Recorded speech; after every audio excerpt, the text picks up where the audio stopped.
Good day everyone. Today we'll be doing optimization problems. In optimizing problems, you only have to have one variable. So we're still in differential calculus. So here are the rules or steps of what you're supposed to do. So for optimization problem, firstly, for you to find your local mean or your local max, you have to find the first derivative of the expression that you yourself have to derive based on the information you are given. Why do we do that? Remember that for your local mean and your local max, they are always where? At your turning points. So as in the previous videos, it means that for you to find your local mean and your local max, you're actually finding the turning points, also known as the stationary points of your graph. But also remember that this can only help you to find either local mean or local max. So for you to find whether that particular point is a local mean or your local max, you have to do the second derivative of your equation. Why? Because remember that when in the previous videos we were doing second derivatives, and then this is what the point of inflection is, the point where either your graph changes from increasing to decreasing or decreasing to increasing. So if your second derivative is less than 0, is your local max. Why? Because if it's less than 0, it means that that point is the highest point we can ever get. So after that point, we are going down. So you are here. So this is the highest point you can get on this graph, and then after that point, we are going down. So the second derivative have to be less than 0. So that will indicate to you that is your local max, or the maximum of whatever you are asked to solve. For the local mean, you do the same thing. If the second gradient is greater than 0, it's a local mean. Why? Because it means that after that, the graph will increase. That's the lowest point we can reach on the graph. So that will be your local mean. And then these two are the only ones which will tell you whether the point you've calculated is either the maximum or the minimum of something. So on the side, I have a question I want us to answer. The question reads that the sum of two positive numbers is 10. One of the number is multiplied by the square of the other. Each number is greater than 0, so you have to find the number that will make this product a maximum. So we have to find this point. So let's do this question. So I'll say our points, I'll use A and B. So we are told here that they are sum, meaning that when you add or minus them, they give you 10. So it's the A plus the B, it should give you what? It should give you 10. So that will be our first equation. And then you are also told that one of the number is multiplied by the square of the other. So it means that for us to get our max are represented with the P. It means that it has to be one of the variables multiplied by the square of the other, so P squared. So this will be our second equation. And then from here on, we can derive the third equation. We can say P is equals to A, and then we can substitute B by using this equation. So our B will be 10 minus A, then don't forget the squared. So that will be our third equation. And then from then on, I'll use this third equation. So see that we now have what? One variable. So for optimization problem, always make sure that after you have written down your expression, it should only have what? One variable. So this equation can also be written as P of A. P of A is equals to A into, if you were to multiply out this specific bracket, you'll get 10 times 10, it's 100, plus A times A is A squared, sorry, negative A times negative A is A squared, and then 10 times minus A is minus 10, and then multiply that by 2, you'll get minus 20A. So as you can see, we've now expressed everything with A as our only variable. So now I'll simplify everything out here. After you multiply out everything here, you should have A to the 3 minus 20A squared plus 100A here. Right? And then remember, we are asked to do what? To find the maximum. So we now have our p of x, our p of a, which is the same as our f of x. So we now have to find what?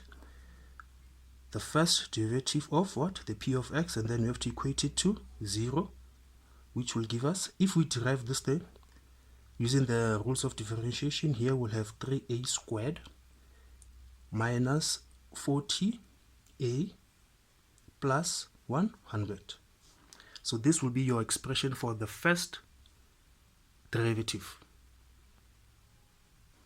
So after we've done that, we can now start to look for our point. So 0 will be 3a, and then when I factorize this part of the graph, you'll have 3a minus 10 into a minus 10. So this will mean that our a can be 10, or our a can be 10 over 3.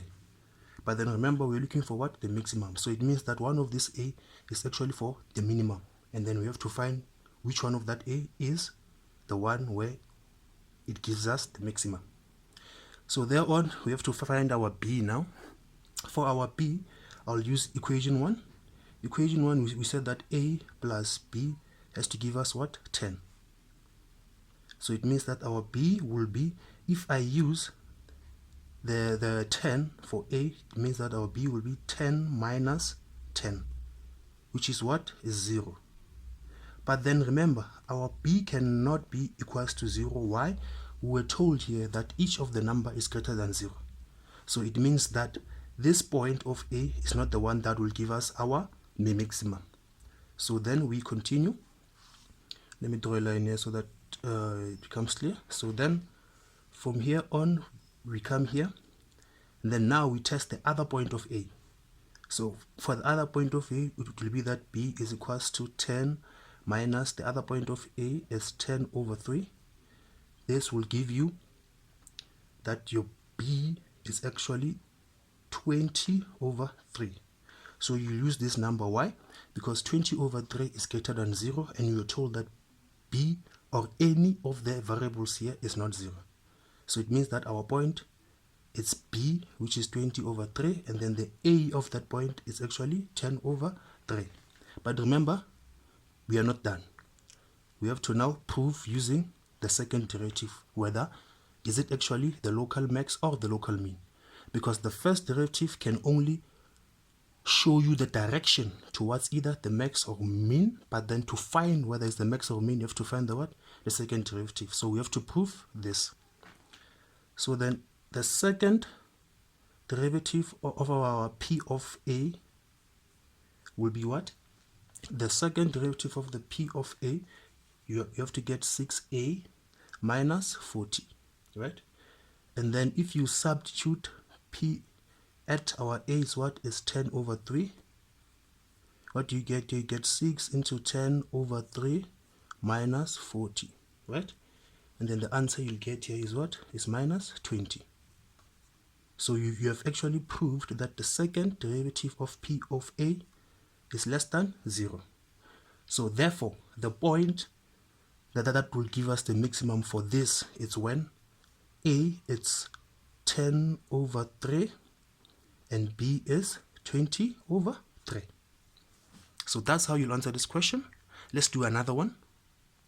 Here's the second question. For the second question, we are given the shape, which is a triangular prism. So we are asked to prove that y is this, and then we are asked to find the maximum volume. So one thing about optimization problem, especially the ones that have shapes, is that you have to have a good general knowledge of things as like your surface areas, your volumes and everything. But then I think in your final exam, you are actually given a formula sheet at the back of your question paper, so you can quickly look there and take the formulas there. And another thing, sorry, I forgot to write that we're also told that the surface area of this shape is actually 3,600 centimeter squared. Yeah, 3,600. So this is the surface area given to you of the total shape this, and then you have to prove that the y can be expressed as this, and then you also have to find your maximum volume. So let's do that.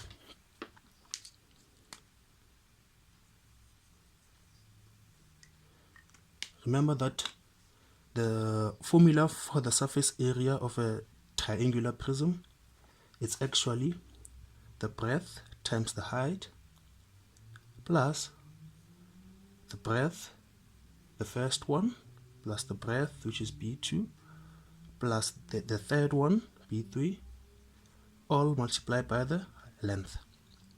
So since we have already been given the surface area, which is 3,600, so it means that our breadth in this case is 3x, that one there, and then our height is actually 4x plus this one, our B1 will be 3x plus B2 will be 4x, and then B3 will be 5x multiplied by our length here would be y. Yeah, it's y.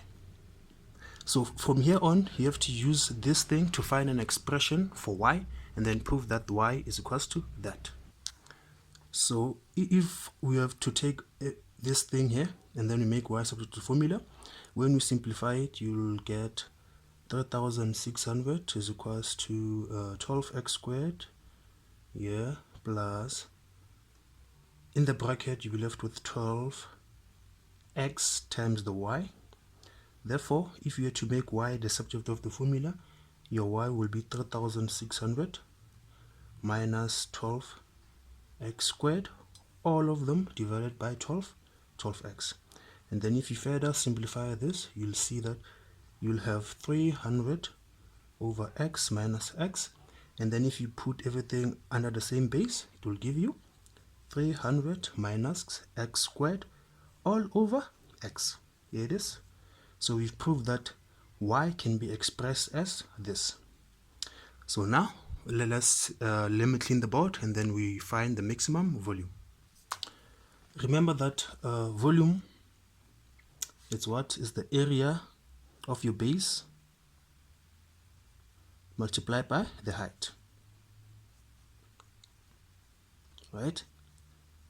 That's the volume of any shape. So volume has to be, area of our base will be 3x times our height is y, 3x times y, sorry, our base is y, and then here we'll have 4x. So that's the area of the base, and then that's the height. From then on, if we simplify this thing, we'll get that v will actually be 3x into the y, we found it here, so we can substitute that y there, because what, optimization problem only have to have one variable, so now we currently have two, so you have to make it one variable.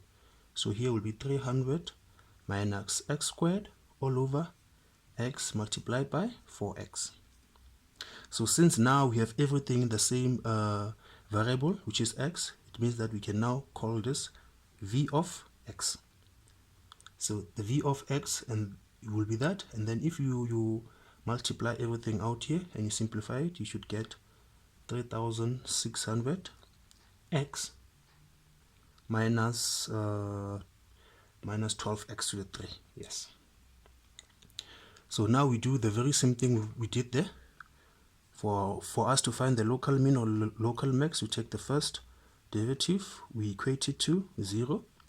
So the first derivative of this thing will actually give you 3,000 here, and then minus 12 times 3 is 36, so minus 36x squared.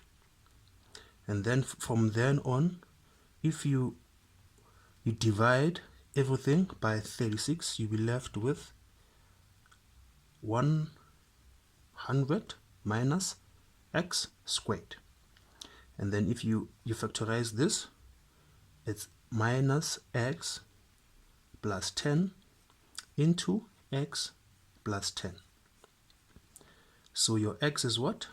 Your x is 10, and your x can also be negative 10.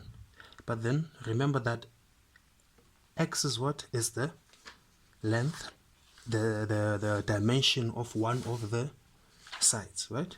Because x is in every side which is given to us here. So everything has to have everything is multiplied by x. So we cannot have negative x, because if it's 3x and then we substitute the negative 10 here, we'll get a negative dimension, which is not allowed. So, but then we still have to prove it. So we still have to find the second derivative, and then the second derivative will simply be 2 times minus 36, simply be minus 72x, right? Therefore, if I substitute, let's start with the negative 10 here. If I substitute the negative 10 here, it will be negative 72 into negative 10, which will give me what? A positive 720. So our second derivative is greater than 0. It's here. So it's what? Is the local mean. Are we looking for the local mean? No, we are not. We're looking for the local max. So if I substitute the second derivative, but this time I put a 10, it will give me minus 72 into 10. Then if I multiply that out, I'll be left with minus 720. So our second derivative is actually less than 0.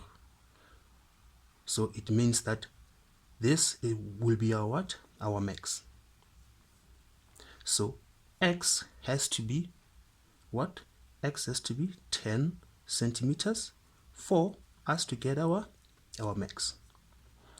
But then hopefully you could see it from here that actually we can't have a negative x. Why? Because x is the variable that we multiply out to get our dimensions, and we can't have a negative dimension. But then even though you know that, you still have to prove it using the second derivative. So x has to be 10 for us to get the maximum value. Why? Because only when we use 10 we get the second derivative being less than 0. So yes guys, that's where I'll leave it today. So if you enjoy and appreciate the content, please remember to comment, like, subscribe and share. Thank you.